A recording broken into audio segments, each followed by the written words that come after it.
Welcome to Unsilenced Voices That Matter.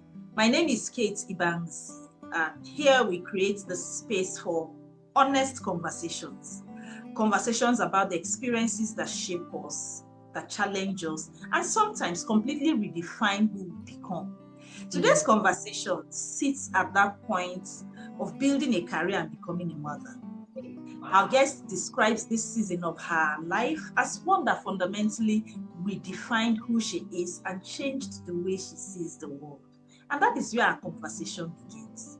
My guest today is a woman whose life's work is built around a single conviction: that education can transform lives, communities, and nations. Olamipo Oshinowo is an education leader, a consultant, a development practitioner with nearly 20 years of experience spanning education leadership, social impact programming, and enterprise management. She currently serves as the Center Director at Ascend Nurseries. She holds a master's degree in international development and English from the Newcastle University. But what brings her to this conversation is not her impressive CV. It is a season in her life where career transition and the journey to motherhood arrived together and changed her in profound ways. Her walk with God deepened, her worldview shifted, and the woman who emerged from that season is, in her own words, redefined. Olamipo Oshinowo, welcome to Silenced Voices That Matter. Thank you, Miss Gates. I'm happy and excited to be here. I am more excited to have you join me. So we'll start with a simple question. Who was Olamipo before this season that I have described? And what mattered most? Okay, well, I think before I went through everything I went through, I was just going through life thinking life is a bed of roses.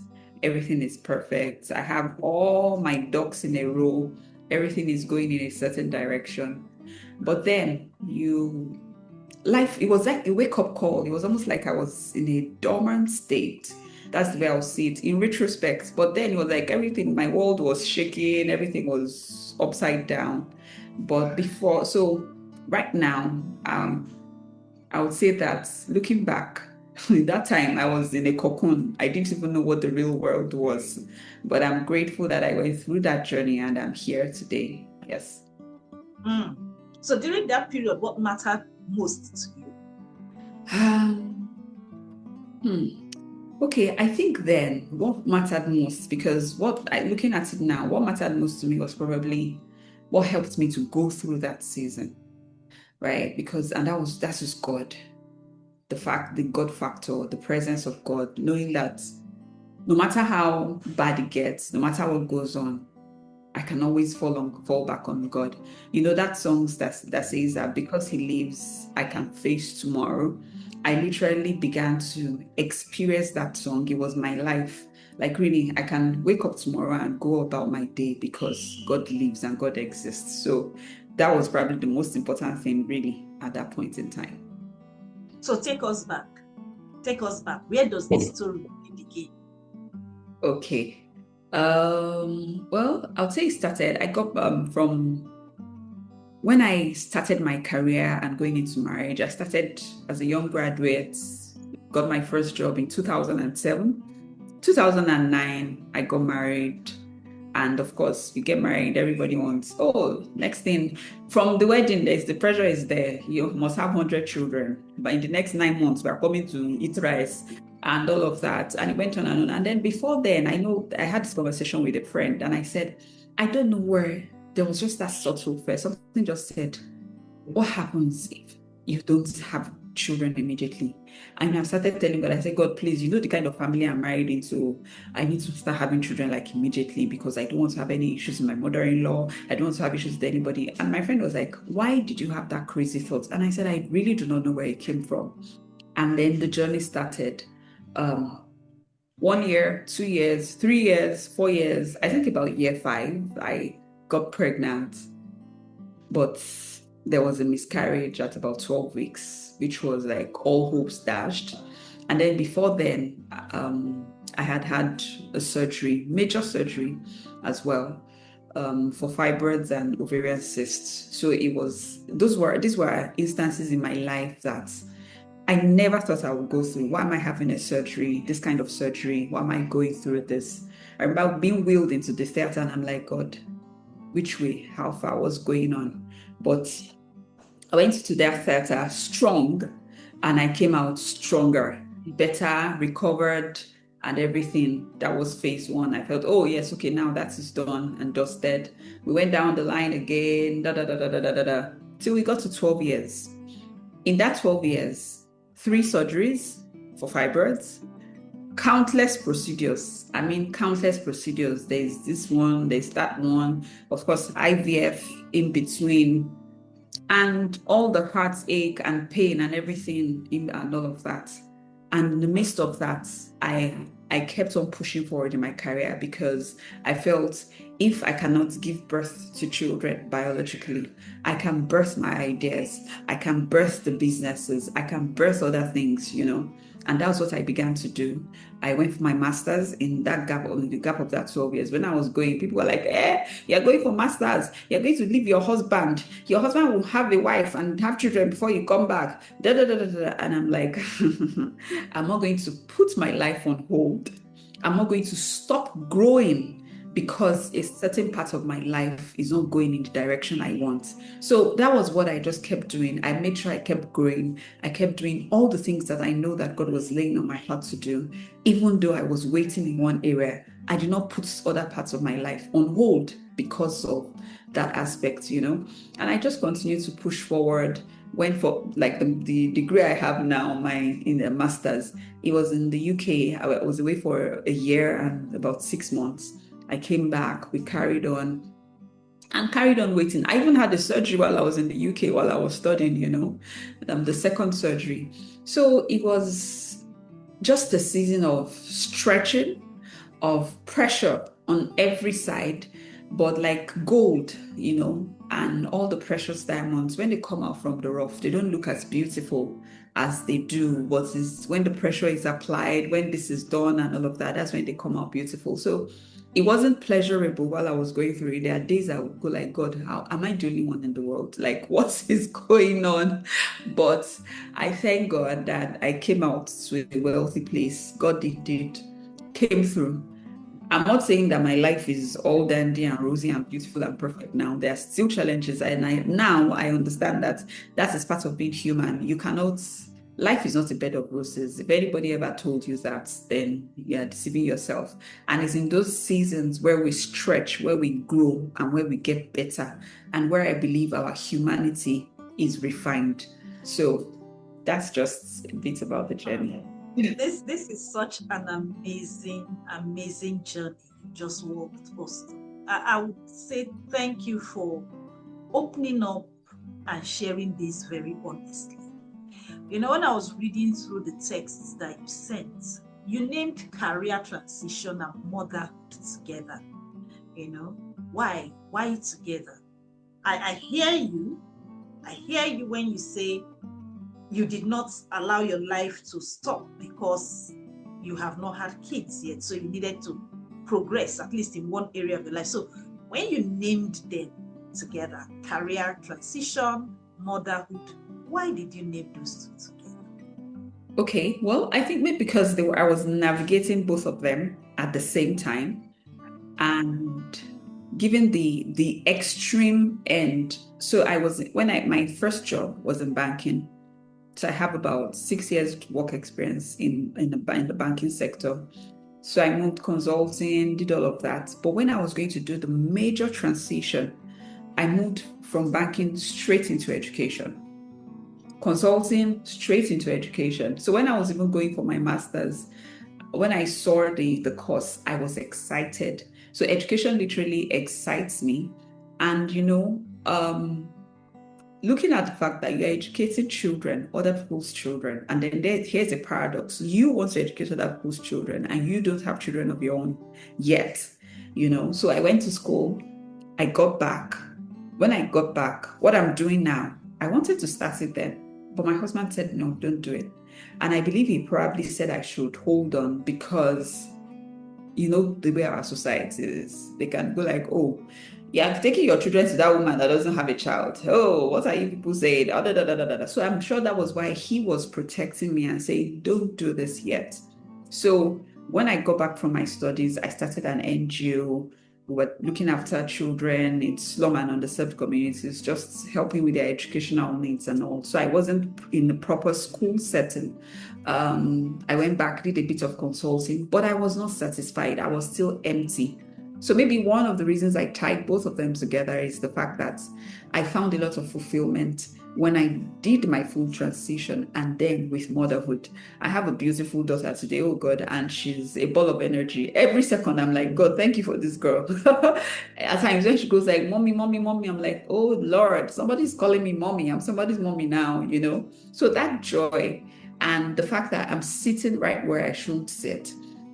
And at times I look at it, I'm like, okay, is it because I have a ministry to children? Is that why I was delayed in having my own biological children? What exactly was it? But I don't want to go into all of that because I don't even have the answers, you know. I don't know but I just know that I was stretched and I grew. And I also know that a lot of people also struggle with career transition. It's always hard, especially in this our part of the world where you go to school because JAMB and WAEC largely determine the career or the direction in which your career will go.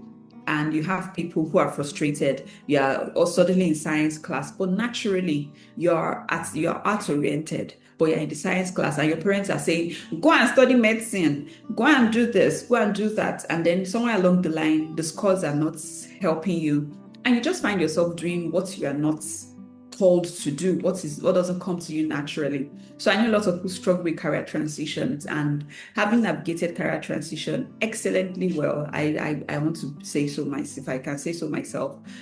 I think that a lot of people can also learn from my story, how I was able to transition and all of that. So yeah. Thank you again. So this season, I'll take you back a bit to the season when all of this was happening. What did it feel like from the inside? You know, you mentioned what people would think. You were going to do a master's, and of course, this one, she doesn't have a child yet, and she wants to go and do a master's. What did that season really feel like from the inside? The truth was,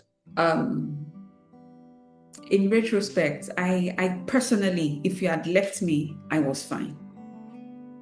The major issues I had was people around, the pressure from society, because even with my husband, we were good.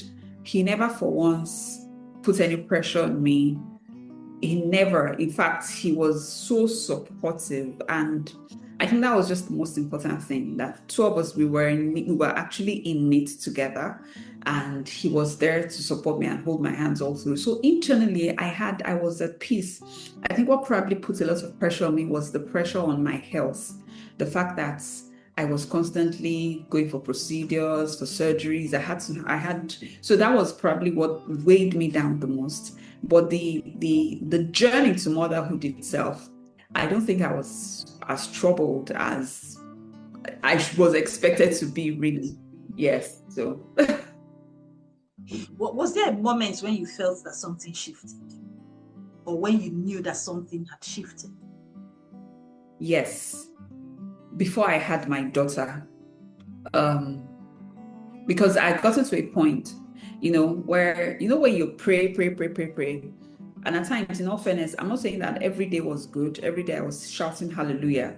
Some days I was down and asking God, God, why? Why me? Why am I going through this? What is it? Where did I go wrong? I'll ask God all the questions, get all emotional, say, God, you know what? I'm not praying again. I'm not doing anything again. Let's just stay in your corner. And all those days were there. But so I got to prevent that from happening, because I just felt like it was like I was being an ingrate. How will I put God in that box and saying, because you haven't done this for me, then you are not a good God? So to stop that, I stopped hoping. I stopped expecting.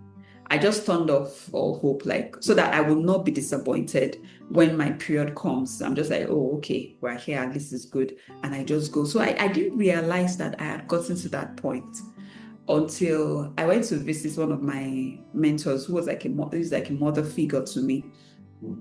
And that girl was there, I was clocking 40.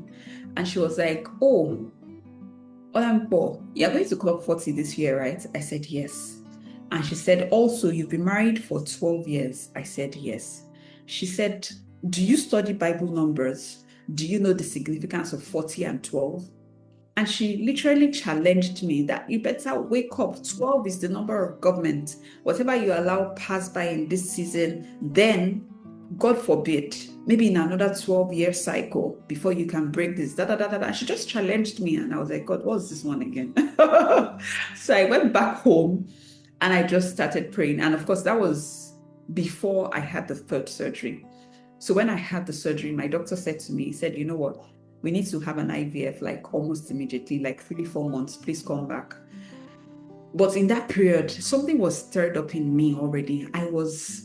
The hope and expectation had come alive again, and when we went in for the IVF, in fact, on the day I was just like, all I'm also asking is mercy, just your mercy, and that's it. And I left it at that. So when it looked like everything, because on my journey, I had a friend that we were going through the journey together, and she had been through so many IVFs. So she was asking me, so how are you feeling now? How is this now? I'm like, I'm not feeling all these things. Oh. So before I went into to the hospital for the test, I was already like, God, I don't know what this is, but I just trust you. Lo and behold, there was a positive pregnancy test. And although my doctor felt, oh, something wasn't, I think they didn't see that sac, but they saw the heartbeat.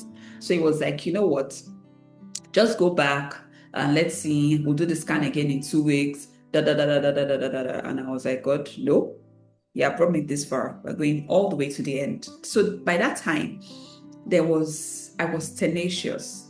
I knew how to hold on to my victory. So that was the shift, because I had that, I don't know what to call it. There was this stubborn or fierce belief, like this time around, this is it. There was just a knowing on my inside, and lo and behold, that was it. And that was what helped me through the pregnancy and even till now.